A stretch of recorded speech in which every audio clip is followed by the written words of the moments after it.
Sheldon, another big win against a divisional rival. What did you see from behind the bench tonight? Well, a much different game today. Obviously, I think we got more of what we fully expected from Laval in terms of their effort, their forecheck, and the pressure they put on you. So, as a result, we weren't nearly as effective as we were last night. But credit to our guys, first of all, for scoring a power play goal and getting us the lead early. And then, despite the fact that we didn't control play as much as we'd like to today, I thought we did a good job of defending and keeping them away from our net and really taking away any sort of quality chances that they might have been looking to generate. So we like the fact that we were able to just stay with it and find a way to get the win. What's been the key to the success of the special teams as of late? I think that we've just stuck with the process. I think on our power play, we found some consistency in the units that we've put out there, and we found success that way, particularly that first group. Mueller, Bracco, Moore, Gagne, and Rosen. That group has found a lot of success. The other group has been a little more inconsistent with terms of the personnel, but we just like what that's brought to it. And then penalty killing, we think we've gotten incrementally better over time. Certainly goaltending, I would say, is the biggest factor probably that's really helped us there. Is there any updates now, a day later, of Mason Marchment? Yeah, he's got a broken collarbone, so he's going to be out a while here. So very unfortunate for him and for us, obviously, but he's in good hands and we'll take care of him, and he'll be back when he's ready. Laval's a team that has a lot of their skill in that top line and half, but it didn't seem like you were really going for any sort of hard matchups. Was it just going on a general systematic focus tonight instead of like trying to overthink what opponents you're immediately going up against? Yeah, I mean, with our team the way that it is, and on a lot of nights, I'm not really sure which line I like best in terms of the matchups or anything like that. I think 1 through 4, pretty confident in their ability, so I try not to get in our team's way too much and just kind of get the guys out there. More situational based on where the face-offs are, which zone they're in, which side of the ice they're on. Those types of things are what I'm more focused on. And most nights that's been effective for us. I think it's a little bit different flow or a different look to our team this year than what we had last year, especially with the injuries and stuff with people being out. But I like to be able to just let the guys play. That's been effective for us on the road, and trying to do it as much as we can on home ice too. The 5v6 line that you have of Moore, Mueller, and Greening, is that something that you've been working on? Like, is that like a set group that you have, or is that just heat of the moment kind of thing? Yeah, that was just kind of spur of the moment. We had the face-off there in the defensive zone.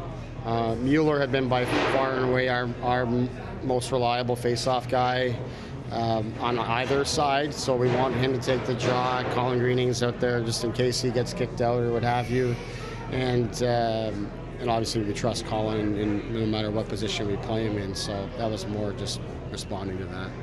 Gabriel Gagne was with Adam Brooks and Trevor Moore there. Was that kind of, to get him to play that possession kind of game that Brooks and Moore, excel off of? Well, it's part of it.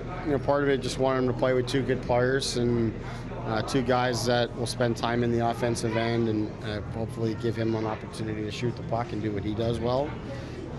He's a new player for us. We're trying to get him going and give him a chance to play with good players.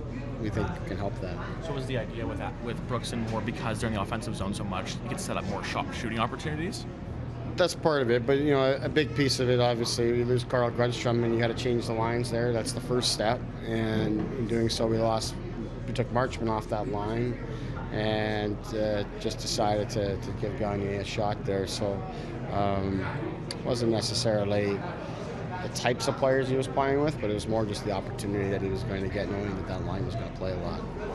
Sheldon, you obviously made the decision to have Hutchinson and Kaskisuo as your goaltending duo, 2 back-to-back shutouts this weekend. What are you liking, or I guess seeing from that combination of goalies there?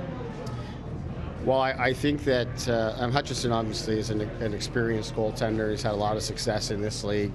He had the experience of playing in the NHL in different organizations, but then shortly after arriving here, he gets to play in the NHL and comes in. He's confident, he's comfortable. I think his presence around here has really helped Kaskisuo settle in. John Elkin's been working extensively with Kaz and trying to help him find his game and find some consistency. And we've really liked the way that he's responded here of late. I thought he was really good today. So I thought we protected him quite well. but nothing went in that shouldn't have, and anytime they really threatened, he was there, he was tracking it, he was in position. That's what we're looking to see from him. Do you have any update on Michael Carcone's status?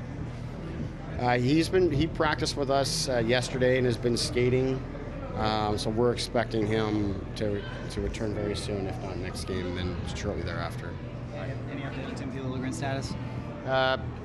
He hasn't practiced with us yet, but has been skating every day, and we've only had one practice since coming back from the All-Star break, but same thing, that he's working towards a return. He won't be in next game, but we're hoping it's not too far away, and Sandin, I would say, is ahead of Lily at this point, but all of our guys, with the exception of course, of Marchment, are looking like they're going to be ready here soon.